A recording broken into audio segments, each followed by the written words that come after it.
Hello, everyone, and welcome to the Doc's Huddle, your gateway to an in-depth connection between sports medicine and the latest events in sports, fantasy, and betting. Today's show is brought to you by the Health and Wellness Depot. Unlock the power of well-being. We want to welcome everyone back. Very excited to be back. We have CJ, the sports enthusiast, and Dr. MJB, the legend in the house. I'm Dr. Mikey B. Today's show, NFC North Power Rankings game. We want to thank John Schmelk from the Big Blue Kickoff Live for developing this type of game that they played with the NFC East. And here we're taking it on with one of the most difficult divisions in the NFL, the NFC North. Yep. Great show for you guys today. Before we even dive into the game that we'll be playing, I want to know everyone's choice of beverage for tonight. I know for myself, I have this Hops on One Leg hazy IPA that I'll be sipping on. What do you have there, Chris? No, we went with the post-workout shake, I love it. What you got, Mike? We got creatine and magnesium in one hand, and we have the Sun Cruiser in the other. So we're balance. Yes, a very balanced evening. I do agree. But all right, well, with further ado, let's go ahead and get started. Like Mike mentioned, today's show will be NFL Power Ranking game for the NFC North, right? So that includes the Green Bay Packers, the Detroit Lions, the Minnesota Vikings, and the Chicago Bears. Fellas, how this is going to work is I'm going to throw out a position group, and we would have to rank each position group based on where we think they are in the division. If we think that this is the best position group in the division, we'll award them 4 points. If they're second ranked, we'll give them 3 points. Third rank, we'll give them 3 points. Fourth rank will be 1 point. Okay. We're going to tally this up for both the offense and defense, kind of see where we have position groups stacked. And then at the end, we will tally up all the scores and kind of see where we have individual rankings for this division. Does that make sense to everyone? Yes, sir. 4, 3, 2, 1. Let's do it. Okay. All right, let's do it. Let's kick things off. Let's start with the good old quarterback group, okay? Chris, the sports enthusiast, I'll have you kick it off and tell us why you have certain positions ranked higher than others. I can't wait to hear what Mike has to say about this. That means Packers is number one. That's what that means. Yeah. Jordan Love sitting at number one. I love it. Starting off with a bang. Oh, what are we doing? What are we doing? It was tied with him and Jared Goff. But why was it tied? Explain why it was tied. Love. I think he's still developing. He's got a good ceiling.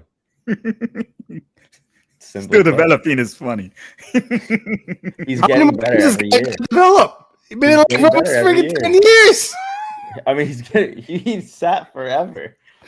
Yeah, we already knew you were going to say Jared Goff. Guy's going to have a cane. He's still developing.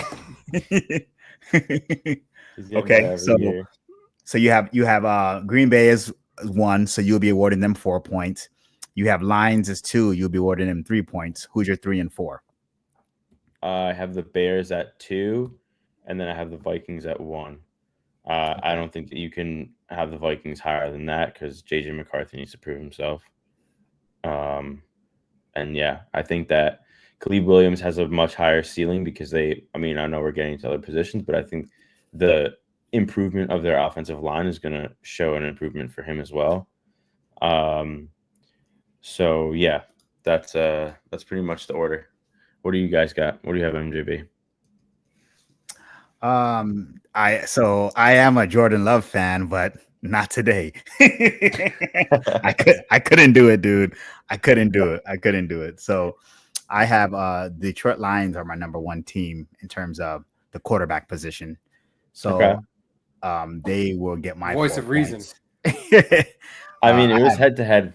It wasn't like but whatever. Standing by Jordan Love. I actually had it closer between the Green Bay Packers and Chicago Bears. My only reasoning is if everyone thinks that Caleb Williams is the next Messiah that they keep talking about, like, oh man, this guy does everything.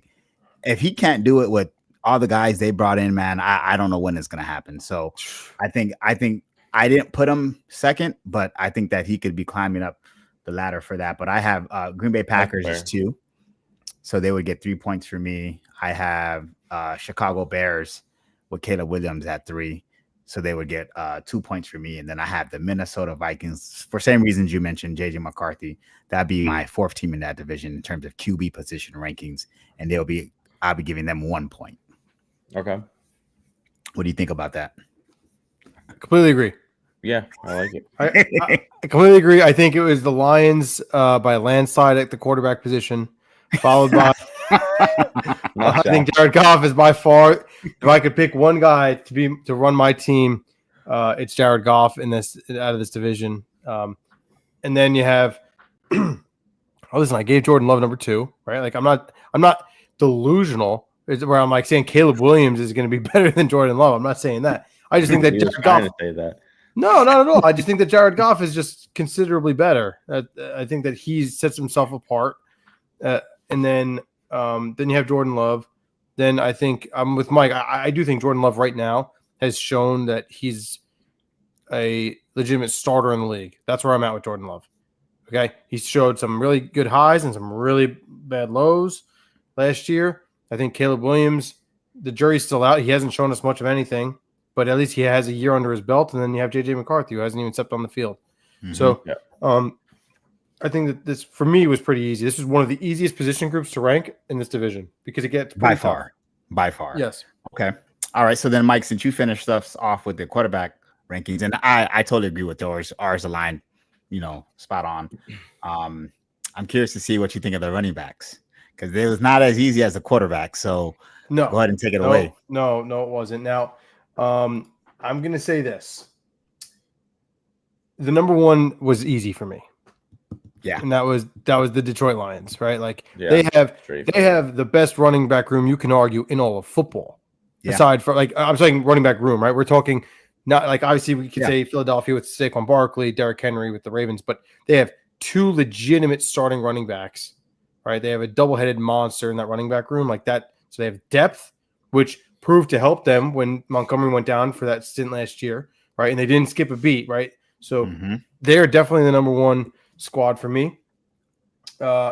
Next, I have to give it to Green Bay, because Josh Jacobs. I mean, he really is the next best running back after we move on from that 2-headed monster. Like to me, I think that it's him, and then we get a little bit of a drop off. His production was great with the Packers. Okay. you didn't know what you were going to get out of him last year when he had that down year with the Raiders, goes in to Green Bay and just flourishes. And then number 3, the Minnesota Vikings. This was tough for me. I had to go against the grain here, and I'll explain why in a second, but I think the Vikings, with Aaron Jones, right. If he stays healthy, he is still a very good back in this league. I know he's starting to get up there in age, but don't forget they signed Jordan Mason in the offseason. Another guy where if he gets healthy, he's a starting running back in this league, right? He did it in San Francisco very well. So I think that they have another 1-2 tandem there in Minnesota that can really help their rookie quarterback. So they'll be getting 2 points for me at the number 3 spot. And then finally, I have the Chicago Bears at number 4. Listen, Swift, he's on the back end of his career. I don't think that you're going to get as much production out of him as you're going to hope going into this year, despite that offensive line revamp, which we'll discuss shortly. But, hey, they got my guy, Kyle Monangai, Rutgers, baby, Scarlet Knights. Now, listen, he broke all of Isaiah Pacheco's records at Rutgers, and I was huge on him. He fell in the draft because he had a bad 40 time. He plays faster than what the 40 time showed. I'm telling you, this guy might be the reason why this running back room takes it to the next level and elevates. But I can't give them that I can't score them any higher than 4 until he's able to do that for this team. Yeah, I like it. And all the rationale you gave for all of it, it makes a lot of sense. Yeah, I have the exact same running back list. Did you follow the same suit, MGB, or did you have a different order? No, exactly the same thing. And for all the same reasons Mike mentioned. So probably good to have had him started off. So, okay, perfect. So we all agree on that. This is where I felt like it gets really, really interesting because the wide receiver room is not as easy as most will think. But yeah, I'm curious to see, Chris. You can kick us off in this category. Yeah, I'm excited about this one. Let This us is know, going to be good. How you have this one, it could have gone a bunch of different ways. I started off with the Vikings. I think Justin Jefferson brings the power with the Vikings to be 4 points or number one, however you want to look at it. And then they have Jordan Addison to complement him on the other side. I think it wasn't like they're setting themselves so far apart from everyone else in the division, but they're right up there. And then in second, I have the Lions with Amon-Ra St. Brown and Jameson Williams, but it's like so close with them, like head to head, because I almost like their duo a little bit more, but I think Justin Jefferson's one of, if not the best wide receiver in the NFL. So you had the Lions that close to the Vikings, huh? I just think that they have a good duo. I think the Vikings have the number one wide receiver room. I mean, that's what I put. But I do think that they are close. I mean, they're a very big dual threat all of last year. Even, Jameson Williams, once he got healthy, he became much more of a threat. And then this is actually where I struggled more, was between the Packers and the Bears. I went with the Packers and then the Bears. So Packers at 3, Bears at 4. I want to see more out of Roma Dunze for the Bears to jump that slot, which I think he can do in year 2. But between Jaden Reed and Christian Watson, I did leave the Packers at 3. What are you guys' thoughts on that? I think this is very interesting, and I don't think that there's no wrong answers, right? But like, I don't think it's wrong. Yeah, I don't think you're far off from your thought process. It's a matter of, do you like, because the way I look at it with these 4 teams, you have 2 teams that have a significant amount of depth at the wide receiver position, and then you have 2 teams that are top heavy. So it's just more about preference. If you want a dynamic duo, then that works for you for the kind of offense you would like to run, considering we're GMs, right? But then if you like a group that has, a lot of depth, do you see that being advantageous to how you want to rank them? So yeah, for me, I definitely went Vikings first, because I think Justin Jefferson's top receiver, if not top 2 in the league, right? So just out of sheer respect for him, depth wise, I don't think they have a lot of depth, but I went with them 1. I went with Chicago Bears 2. I think that so did I, baby. So much did on offense, and not only Ruma Dunze. You're right. I do want to see more from him. Luther Burden the third. They drafted Luther Burden. We were high on, and then they still have DJ Moore. You know what I mean? And then there's another receiver that they have as well. Trying to blank on his name. Roma Dunze? No. Nah, there's one other guy. I don't remember his name right now, but still. Zacchaeus. Zacchaeus? Oh no, I thought there was someone else. But because they had Keenan. They had Keenan Allen. They had Keenan Allen. He's out there now. They have Miles Boykin. Yeah, Zacchaeus is decent. No, but still, with those 3, because some had Luther Burden with the first round grade, depending on which analyst you look like. So if you look at it from that standpoint, that's 3 first round wide receivers. So I had Vikings 1, Chicago Bears 2. I had Green Bay Packers. I mean, sorry, not Green Bay. I did Detroit Lions 3. For the simple fact that the only reason I have them 3, I don't trust Jameson Williams just enough yet. I like St. Brown. I don't know what Jameson Williams I'm going to get. Like some games, completely agree. It's interesting though, because you picked Vikings as a clear 1 because of Justin Jefferson. Do you not find Amon-Ra St. Brown the clear number 2 receiver in the division? I do. Actually, I do. But following that pattern, I would have assumed that you went Detroit. But the gap, so it's not very far off. It would be Justin Jefferson, and then there's a gap between Amon St. Brown.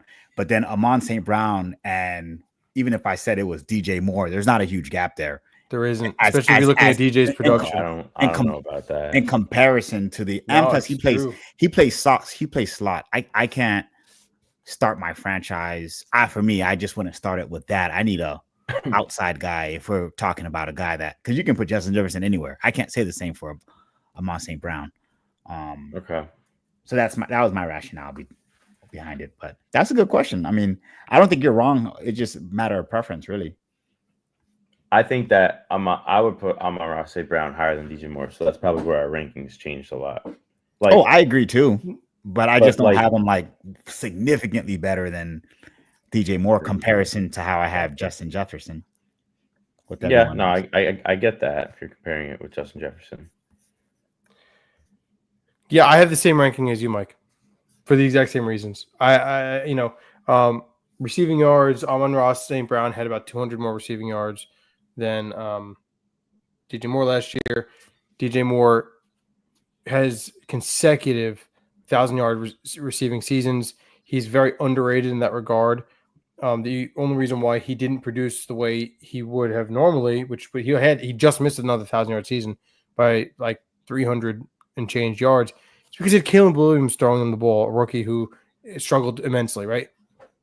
So when you're looking at that, I think that holds value. I'm not saying he's as good as Amon-Ra St. Brown, but he is pretty damn good. And then you have a three-headed monster of 3 first-round draft picks for Caleb Williams to throw to with Rome Odunze, and now you have Luther Burden III that's going to, spread the field. I think that this offense, these wide receivers should flourish in Chicago. This is their time to do it. So I gave them the number 2 because for me, the depth in Chicago just outweighed solely Amon-Ra St. Brown, because Jameson Williams, I don't know what I'm going to get with him. So as a result, it's a total boom or bust. He's going to have an unbelievable day, or he won't even have a reception. You won't even know he played. So that's why I did the same thing. I went with the Vikings, Bears, Lions, Packers. Okay. It's crazy because Jameson Williams can really unlock that offense if he can just be consistent. But that's a whole other topic for another day. But we'll stay with you, Mike. Let's transition into tight end group. Let's see your rankings for that. All right. Another interesting scenario because you have to weigh depth with talent. And listen, I got the Lions at number 1, Laporta. I mean, you can make an argument that this year he will be the best tight end in the league. So that to me, non-negotiable. Then you have TJ Hawkinson with the Vikings, right? He's a fantastic tight end, great receiving tight end. He's so valuable, especially now that they have a rookie quarterback coming into play. As long as he stays healthy, I think that the Vikings will be in the number 2 spot at tight end. And then this is where I think I'm looking a little bit on potential, right? I took the Bears at number 3.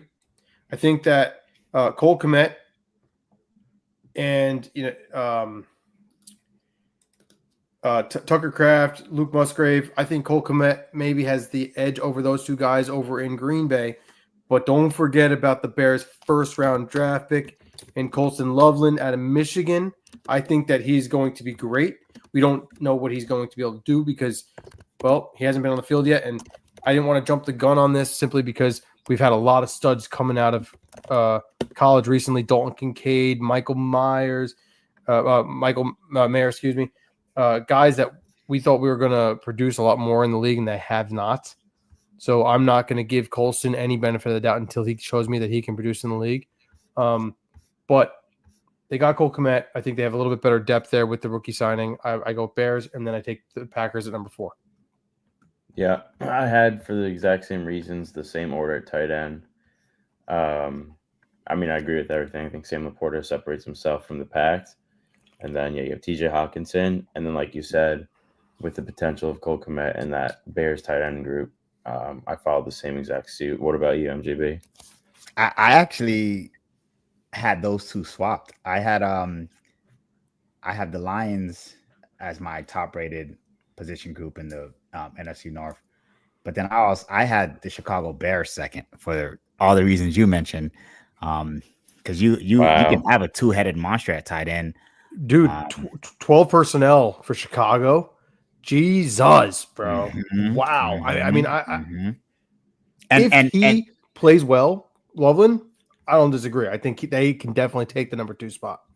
And the only reason that I factored into choosing them second is because of who was throwing to them. I trust Caleb Williams more today than I do JJ McCarthy. So I was like, they'll have more opportunities collectively. Yeah, it was like, where's the coin? But they'll have more opportunities collectively with a better quarterback. So I went with the Bears second, but then I went with the Vikings third and then Green Bay fourth. Fair. So little different. Yeah. I think you should hit us off with the O line though. We keep starting every position. I want to see what you got. I'm not gonna lie to you, Chris. This was quite tricky for me. I think this is the hardest one. Oh, 1,000. I disagree. 1,000. Oh, I think this is so hard. I'll tell you what I thought was the hardest one. I thought that this wasn't as hard. Well, yeah. Yeah. It probably wasn't, because like after I say it, you'll probably end up agreeing with it. But I had Detroit Lions number 1. I think that the Packers and Bears O-line is so bad, dude. Like they were 3 and 4 for me. So I had Lions 1 by default, and then I had Vikings 2. I don't even know much about Vikings O-line. I just know that the other 2 were just so bad that I couldn't put them before them. So that was honestly my rationale for it all. Especially if they're getting that far with, what was it? Was Sam Darnold their starting quarterback last year? I was like, well, they made Sam look decent, like, so they have to be good. And then I ended up putting the Packers third and then Chicago Bears 4th. So I think the reason this was so hard, I think the Lions, I have number 1. Then I have the Vikings. Then I have the Vikings. I think you're going to rank the Bears higher. I put the Bears at 3rd. The Bears made a lot of revamped at offensive line this offseason. However, I don't know what this is for, because I've been a Giants fan and they've revamped the offensive line how many seasons, and it never works. I don't know what this is for. So it never works. So it's kind of like but it's who they got. Yeah, it's like a prove it though still. So I have them at 3rd, and then the Packers last. The Packers dead last at offensive line. So, all right. I agree with you guys. The Packers absolutely have a piss poor offensive line. They're the worst offensive line in this division. After that, we vary. I had a tie, but I can't have ties. So I gave the Vikings just ties don't exist because I got ripped at quarterback. So who's number 1? Yep, Vikings. The Vikings. They have a lot of good guys coming back. They're short up the left tackle position in free agency. So I'll take in the Vikings 1. They've proven it, guys. Bears are number 2. I mean, I don't think Joe Thuney needs to prove anything to me. I don't think Jonah Jackson needs to prove anything to me. Both of these guys are extremely, extremely accomplished coming from Kansas City and from Los Angeles. I mean, their interior lines can be great. I mean, so I think they took a major step up in the offensive line. The majority of their funds, their salary cap this offseason all went to the offensive line. And they have the offensive coordinator from the Lions, right, coming over there to Chicago. Right. They prioritize one thing. Right. Offensive line. So I got Vikings 1. I got the Bears 2. And the only reason why I allowed the Lions to fall to 3 is because Frank Ragnow just announced his retirement. That leaves a gaping hole at center for the Detroit Lions. I mean, this guy has been a staple for years as the anchor of this offensive line. And all of a sudden he's like, offensive coordinator, gone. So am I. See ya. And now they're out their offensive coordinator. They're out their anchor at center. I'm a little concerned, to be honest with you, with the Lions offensive line going into this year. It's not going to be the same thing it's been in years past. And then the Packers, like I said, abysmal. Yeah, I mean, Oh, No, that's fair. That's definitely fair. So I that's think the my offensive Lions line. still have Penny Sewell. They're still strong at some positions. No, they I are. get They that, are. They are. you know, I think that they're better than I think you're kind of making them out to be, but I understand that they did lose. No, I think they're going to be good. I think that all three of these offensive lines are going to be very good. You put one of these offensive lines in the NFC East, and they're going to be a top offensive line. You know what I mean? Like, but anyway. Okay, so All right. Offensive rankings. So now that we wrapped all that up, I would like you guys to go ahead and share. Go ahead and tally up your scores, and then you'll share where you have your offensive rankings for each of these individual teams. Let's have you start it off, Chris. Offensive rankings. I've started with the Lions at number 1. What they score? Okay, what they score? 18. Okay. What'd you score? Well, At number 1. Tell us your. Oh, who's number 1? I also have the Lions at 16. Okay. I have Lions at 18. Wow. Okay. Oh, Lions. God, It's look at offense. Across the board. that. All right. I'm following that up with the Vikings at number 2, totaled at 13. I have the Vikings at 14, at number 2. Interesting. I have both the Vikings and Chicago Bears tied at 11. Okay. Fair. Vikings For and different Bears for tied different at reasons, 11. but yeah. Right. Well, that's interesting because I have. Well, okay, that's interesting. So who do you have at 3? I have the Packers at 11. Wow.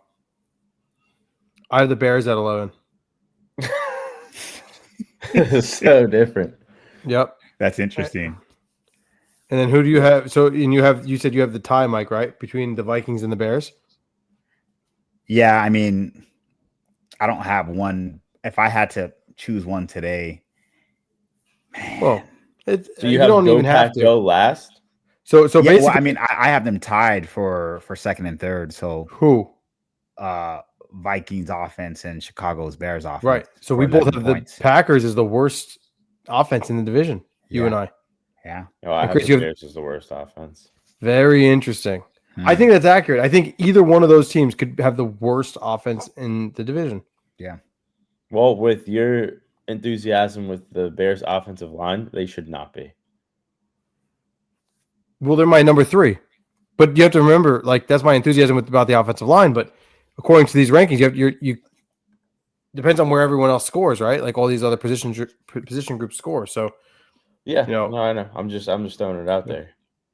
Very interesting. All right, so we all got the Lions on top as the best offense in the division, followed by the Vikings, and MJB through the Bears in there as they're squeaking out with them. Interesting. All right, let's move to defense. I just don't trust the Packers, man.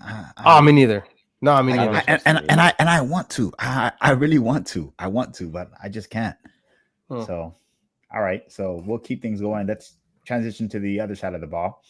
We'll go ahead and start with some defense. Now, I have to admit, defense ranking was a lot harder than the offensive rankings, in my opinion. But we'll dive into that and take a look. So, Mikey Mike, I'll have you kick us off. Let's start with the D ends. All right. So defensive end, edge, right? This is where things got more difficult for me. I think when ranking offense, I had a lot more fun because it was a lot easier. This is where things got frustrating and difficult. I gave the Detroit Lions the number 1 spot here. Aiden Hutchinson, right? When healthy, he's become one of the best edge rushers in the game. And then they signed Marcus Davenport. I think that's a great signing. If he can stay healthy, he's a great Robin, right? You got your Batman in Aiden Hutchinson, then you have Marcus Davenport as your Robin. I think that's a good 1-2 punch. I think that they really set themselves apart from the rest of the division at edge rusher. Followed by, believe it or not, guys, I put the Packers at number 2. Yeah. Now, I think a lot of this is unfortunately based off of potential. I like Lucas Van Ness. I like Lucas Van Ness a lot. I think he's got a lot of potential. And then when I'm looking at Rashawn Gary, come on, Jersey boy. Like, just get it done. You know what I mean? Like this is a talent that every year we're hoping for him to produce more than he does.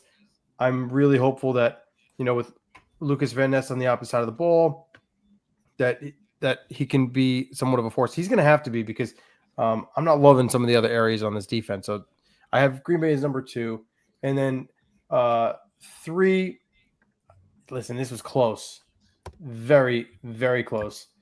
But I took the Minnesota Vikings at 3. I'm thinking that with Jonathan Allen, I know he's on the back end of his career, but he's still a good player. I know he's normally a 3 technique, but they might be playing him at the 5 at the end. I don't know really how they're going to be playing him there, but you have to take that into account. And Javon Hargrave is a good talent as well, right? So I think that this is like a good mediocre group that can get the job done. Am I going to be wowed or concerned when I'm going up against this defensive end front? Not necessarily, but you have to take them into account. And then lastly, the Chicago Bears. Listen, Montez Sweat, I think he's better than half the guys I just mentioned, but that's all that's it. That's all I'm nervous about. So, like, we double Montez Sweat. I'm not too concerned about what's coming off the other edge. So, until they do something about that at the edge position, I think that they're still going to get production there. But I base my rankings off of, depth at this position. What do you guys think? That is interesting. Very, very interesting. I have some pushback. I actually have the same order as you. Do you? And I was. Look at that. Yeah, I was. Man, you guys are disrespectful to the Minnesota Vikings. So Jonathan Greenyard, he had 12 sacks last year. You add him with Jonathan Allen, I think that's a formidable duo. So you think they belong in the number 2 spot? The number 1 spot. Number 1 right now. I don't trust Marcus Davenport. Marcus Davenport, he's had 9 sacks at one time in his career. He can't stay healthy, bro. But he's a Robin. I think he can do. He's a Robin. He can't stay healthy. I can't trust him now. He's only getting older. I think I have Detroit Lions too, and that's the question mark for me is him. Right? Like, what Marcus Davenport am I gonna get? Is it injury prone or is it 9 sacks, when he was actually on the field? Because I don't know that. I had to put him number 2, even though I love Aiden Hutchinson. But yeah, I think that Jonathan Greenyard is what kind of set that apart for me with those two.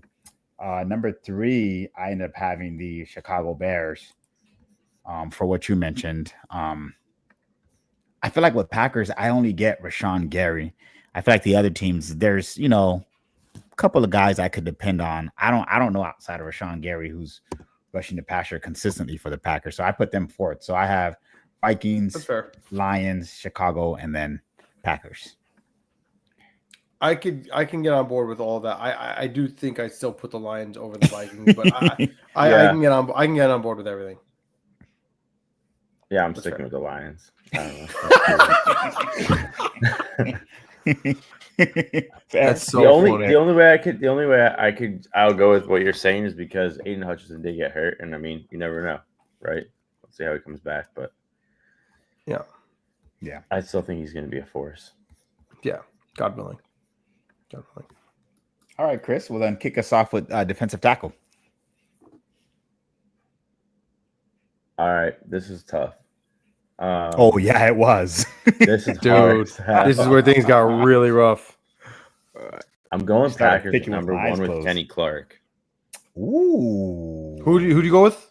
Packers at number 1 with Kenny Clark. Whoa, interesting. Okay. I mean, he's a stud. He is. It's really hard though. Honestly, this is the hardest one for me. All right, where do we leave off here? So we got Packers with Kenny Clark. I've got the Lions at 3. My list got a little messed up here, but I got the Lions at 3 for D tackle, followed up with the Vikings at 2 and the Bears at 1. Can you just say that in order for me? Sorry. Yeah, I've got the Packers. Packers are 1. Who's number 2? Lions number 2. Yes. Vikings, then Bears. Okay.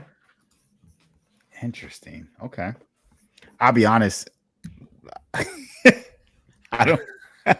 It's one of those groups. I'm not gonna lie. I was like, ooh. It's hard because I could put the Bears over not in last because Grady Jarrett is a force at D tackle. So yeah, it's honestly, I think it's one of the hardest positions to rate. It's very tough. I agree. I think for me, right, when I looked at this as an exercise, I said to myself, as an edge, what am I valuing?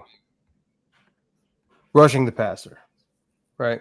So then I looked at D tackle, right? Obviously, when I looked at this squad, okay, it's not like we're looking at Chris Jones or Dexter Lawrence, right? Or formerly Aaron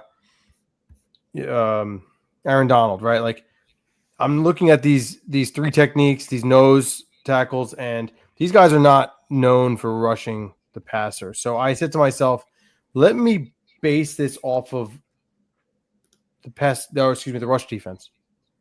And that's basically what I did. I looked at a bunch of their rushing totals, and guys, the Vikings rushing defense blew these other three out of the water last season. So for that alone, I gave them the number 1 spot. And then I did the Lions, Packers, and Bears. And it was based off of basically the rushing totals. I mean, the Lions and the Packers, very, very close in rushing yards allowed. And my God, let's hope that the Bears have a better season at rush defense this year. Well, what were you gonna say? Go ahead. You guys are gonna laugh, but no, go ahead and I know you want to chime in on It's Mike's. off topic. It's off topic. I'll follow up after. So, I have the Detroit Lions as number 1. I'm a huge fan of DJ Reader, and then so I didn't know who. I'll be honest, I didn't know who Aleem McNeil was, but I do know that the Lions signed him for a 4-year, $97 million. Now listen, he must be a stud.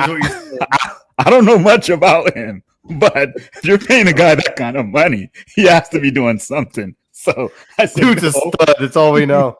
I was like, well, that's number 1 to me. The guy's making top market money, man. So God damn. Like, between him and DJ Reader, it can't get any better than that. So I put them at 1 solely for that reason, because of Aleem McNeil's contract. And then not in the production of the contract. Oh man, keep that to yourself. Oh my God. I mean, I had number 2. That's fair. And then I had Chicago Bears. Paid what, Christian Kirk like almost $100 million a few years ago. Yeah. When the Knights sold her, signed with the Giants, set the new left tackle market, and the guy couldn't block anything. Well, I put the Bears at number 2. I've always been a huge fan of Grady Jarrett, especially when he played with the Falcons. I know what that guy can do, man, and he's a menace. So I put him at 2. I had the Vikings at 3 and Packers at 4. When I looked at the Vikings D tackles, I like Harrison Phillips, right? But like I didn't see too much there that I was like, wow, I think they're stronger at edge than interior D line. So I put them 3rd, and then I put Green Bay at 4th for the simple fact, yeah, I just like the other guys that I mentioned better. Fair enough. Fair enough. Yep, very fair. Okay. So moving on to linebackers. Did Chris start off our last segment? If so, then Mike, you can kick this one off.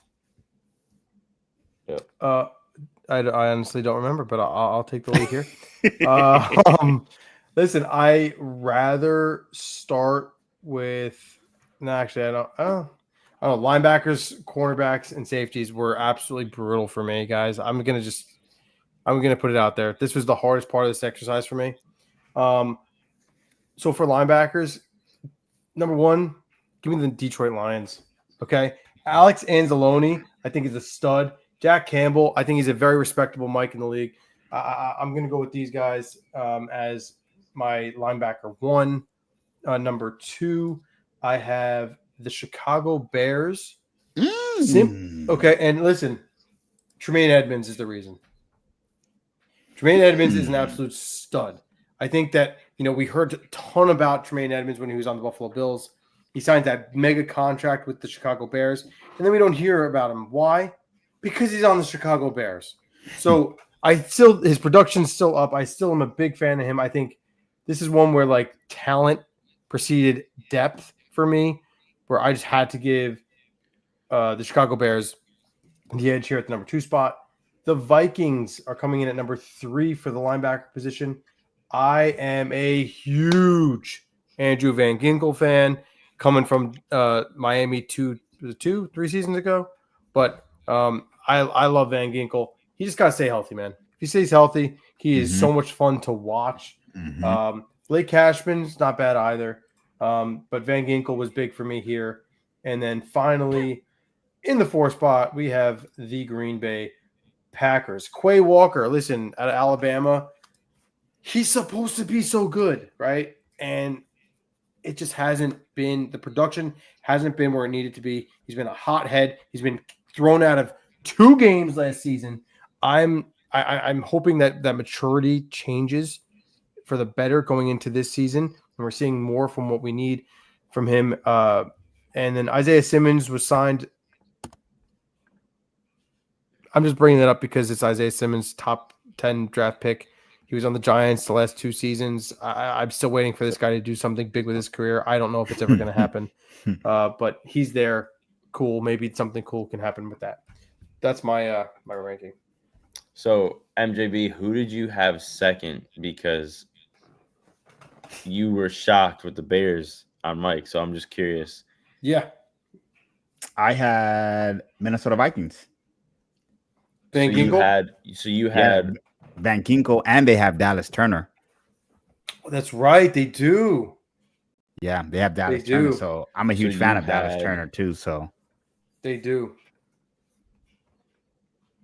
So you had Lions first, though. Correct. Okay, so Lions first, Vikings second, and then I had Green Bay Packers third. Because I know Quay Walker hasn't done a lot, but I'm actually huge fan of their Mike linebacker, Egrin Cooper. He's a stud. He's good. Stud. He's good. Yeah, no, he's good. A stud. So he's good. So really, Tremaine Edmonds is not doing it for you? You don't think his talent is you want to high enough? Ask me my number 1. What is it? It's the Bears. Dude, I'm telling you, Tremaine Edmonds is a stud. And TJ Edwards. TJ Edwards is pretty good too. He is. Dude, he's good. He's unbelievable. Yeah. The only reason, and I think Alex Anzalone, he's my favorite inside linebacker on this whole list, but the duo with Tremaine Edmonds and TJ Edwards, I put the Bears above them. Yeah, I think the Bears linebacking core is I think that their inside linebacking core is studs. Yeah. Very interesting. Very interesting. No, listen, D-tackle, linebacker, and now the defensive backs. This is going to play a big role. I think we're going to have some crazy scores when we come to the defensive final rankings. All right. Moving on to cornerbacks. Chris, what do you have for corners? Well, I'm going to start at the bottom because Jair Alexander not being on the Packers anymore put them at the bottom. I think we all agree. Agreed. Dead last. Dead last. I don't know who's blocking the wide receivers on that team, but goddamn, it's going to be interesting. They got to pay Justin Jefferson Jordan Love twice. can throw a lot of touchdown passes. They're going to need it. Let me see here. Where am I looking here? I had the best cornerback duo being the Minnesota Vikings, followed up by the Bears, and then the Lions. What? Really? Really? Why? Can I ask? No. No, I'm just kidding. No, you definitely can't. Oh, that's so funny. No. No. I'm assuming that you're going with the Bears then over the Vikings. No, you like the Lions secondary that much. Yeah. Their corners are studs, dude.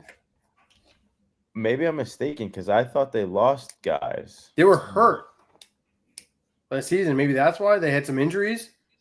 But for me, I have Terrion Arnold and oh my god, DJ Reed, dude. These guys are great. I mean, solid bookends at the corner position. I have them at number 1.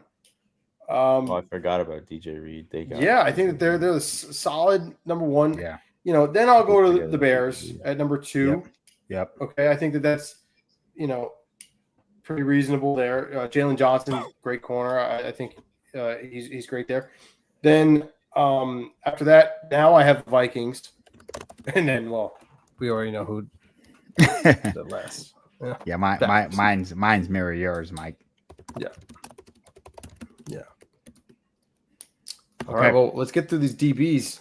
Yeah, let's get through the safeties. Mike, take it away. All right. It kills me to say this as a New York Giants fan, but I thought this was very easy as the Packers are number 1. Xavier McKinney statistically was one of the best safeties in the league last year. So Packers at 1 because of Xavier McKinney. At safety. Yeah, absolutely. Safety. Yeah, at safety. Yeah. He led the league in I was just double checking. Yeah, and multiple metrics. You can't even argue. I mean, and if you want to go by contract, he's probably the highest paid safety right now too, Mike. In the league. On that note, we have now. This was difficult. After this, honestly, guys, I thought it was a crapshoot. I really did. I have the Lions at number 2. Kirby Joseph and Brian Branch, I think, was the best next tandem, which I found interesting because I felt like at times the safety group and just the secondary in general struggled for the Detroit Lions at points throughout the year last year. However, within their division, I think that they're pretty strong comparing them to their divisional opponents. So I have them at number 2. Then we have the Bears at 3 and the Vikings at 4. So do you think Harrison Smith is washed? Yeah, that's basically what it is. Kevin Byard, I think, has you're going to get better production out of him. Harrison Smith, I was a huge Harrison Smith fan. I mean, shit, I still am. But I just, the Vikings, where their weakness has been, has really been in the passing game for the last few years. And now, eventually, I think Harrison Smith he's just not going to give you the same level of production. So, yeah. Yeah, that's interesting. Go ahead, MJB. I actually have the Detroit Lions first. Kirby Joseph had 9 interceptions last year. Yeah, no, I know. So I was like, shoot. Yeah, listen, that's why they're my number 2. Yeah, so I went Vikings 1. Sorry, not Vikings, Lions 1. I went Vikings 2. Ooh, Harrison Smith, you think so? You still got it? Well, I like Metellus. He's a strong safety there. I think Harrison is still decent enough where you're not gonna, take shots deep. Right. I think that tandem is decent, and then their corners didn't have to be exceptional because they had a great back end safeties and they had a pass rush. So I had Vikings 2, then I had Bears 3, and then I had Packers 4. Wow, that's crazy. Xavier McKinney, the number 1 safety in the league last year, and you have him last. We have the most. What is going on over there? Different order at safety. I started off with the Packers. Yeah. Sure. Then I followed up with the Lions.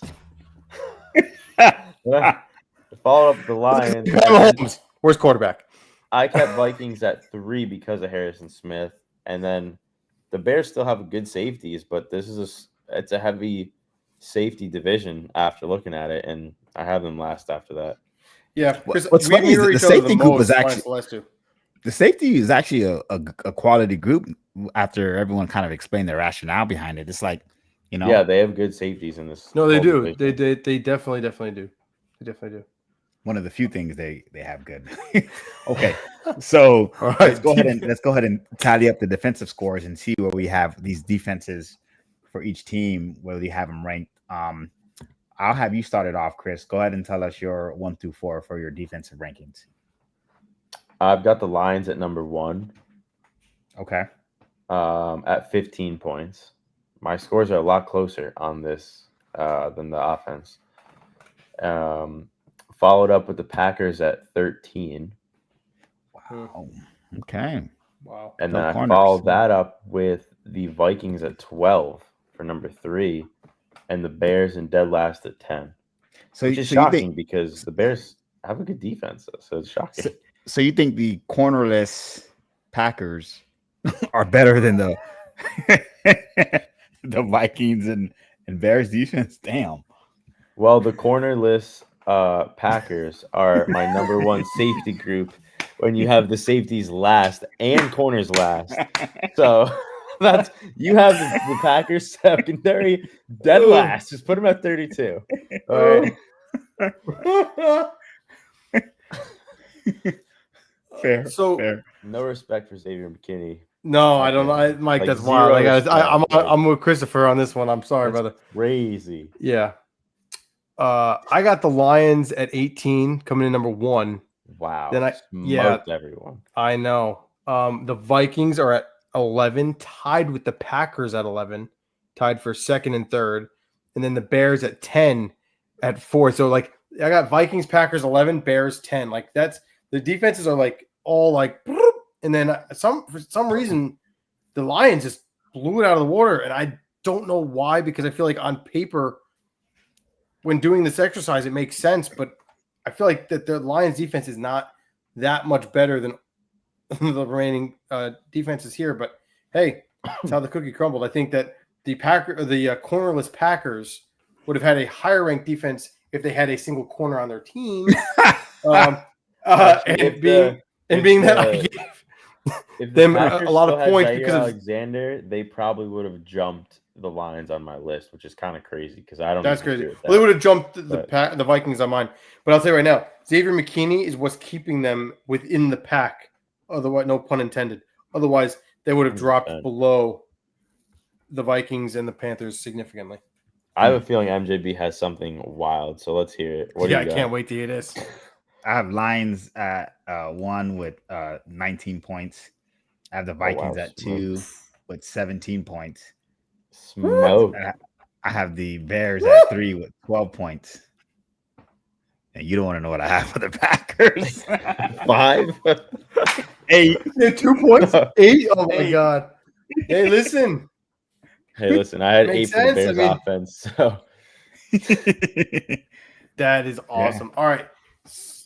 So I want to intervene here, and I want MJB to start us off with the head coaching. I was just going to do that. Between these 4 coaches. This is going to be good. This was interesting, man. It wasn't as easy as I originally thought. I was like, oh, this would be a breeze. No, this is hard. No, this is really tough. I have a man crush on Dan Campbell, so I made him number 1. MCDC. 2, I ended up going with the Minnesota Vikings head coach. I think that he's a proven winner. And you can see it doesn't matter who's on the team. Like, he figure out a way to get it done. And I actually have Ben Johnson with the Chicago Bears number 3. What? And then Packers 4, dude. Yeah, Packers head coach. I just feel like they have enough talent on the team. I don't understand why he's not accomplishing enough. And I know it sounds crazy because they're always somewhat in playoff contention and things like that. But every year we say the same thing about the Packers. Like, they have enough. I don't know what it is. So he just do they? I feel like they don't have that much right now. Well, now, but like for a while, they're a disaster. The cornerbacks they had enough to compete. They have receivers, but there's no number 1 like a Justin Jefferson. Like, I mean, yeah, they can compete, but I think they're subpar right now. I think he actually is getting more out of them than what the roster. I think so. I think so. Wow, too. personally. Yeah, I don't think their roster is that powerful right now. I mean, think about it. Where was your defensive rankings for them? Right, they were dead last. Where are the offensive rankings for them? Like, true, pretty low, right? So like, and now you got to compete against these divisional opponents 2 times a year, and he's still making the playoffs. So for me, that's how I graded the head coach. So, go ahead, Chris. He's not number one for you. I mean, I took Dan Campbell the top. He's the number one, but I have to say it was like neck and neck with Kevin O'Connell. I'm a huge Kevin O'Connell fan. Yeah. I don't think that's – I mean, I think Dan Campbell's amazing, but I think Kevin O'Connell's amazing as well. So they're like neck and neck, but I still gave it to Dan Campbell. He obviously different coaches around. Different kind of coaches. So different. Dan Campbell's, chewing on kneecaps, and Kevin O'Connell's, strategy with the offense. His offensive mind is wild. Then I put Packers at 2. I think Matt LaFleur is still getting a lot out of that roster, like we kind of discussed. I don't think you could put the Bears higher because it's another prove it thing, right? Like, their head coach was a great offensive coordinator. Remains to be seen how that'll play out. I have high hopes for him. I think he's going to be a good coach, but I mean, it's another prove it. We got to see it. No, true. I guess for me, so you have we have Lions and Vikings 1A, 1B. Well, I have Lions. Yeah, I have Lions and Vikings, but yeah, I would argue 1A, 1B. I mean, Packers, I Bears. think if you put Kevin O'Connell in almost any other division, probably we do this over. He's probably number 1 coach. He's really good. Well said. Yeah. Well said. Very well said. All right. Well, this brings us to the finale of the show today, boys. The final I want to hear Chris's power rankings. I want to see what he has tidied up. And final power rankings, Chris. You can follow up after that, Mike. Yep. All right. I got the Lions at 37, blowing away this division. Okay. Followed up with the Vikings at 28. Damn. Lions are already taking over. The Packers are actually close at 26, below them. And then the Bears, dead last at 19. Wow. We're not that far off, Chris. I got the Lions at 38. All right. Really taking this division. I got the Vikings at 28. Mm-hmm. Then I have the Bears and the Packers tied at 22 for third.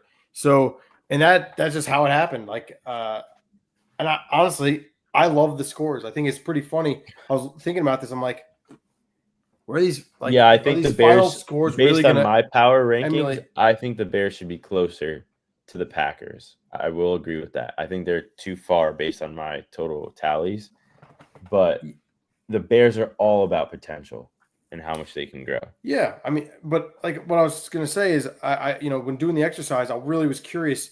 Like, if I were to sit here and be like, all right, what do I think the rankings would look like, in this division, not doing this quantitative exercise in this game where we're assigning points based off of each position group, I would just say, guys, I think it's probably the Lions, then the Vikings, then the Bears and Packers are like kind of wishy-washy. Like, I don't know who's going to be next. The division based off of the Bears' potential, like you said.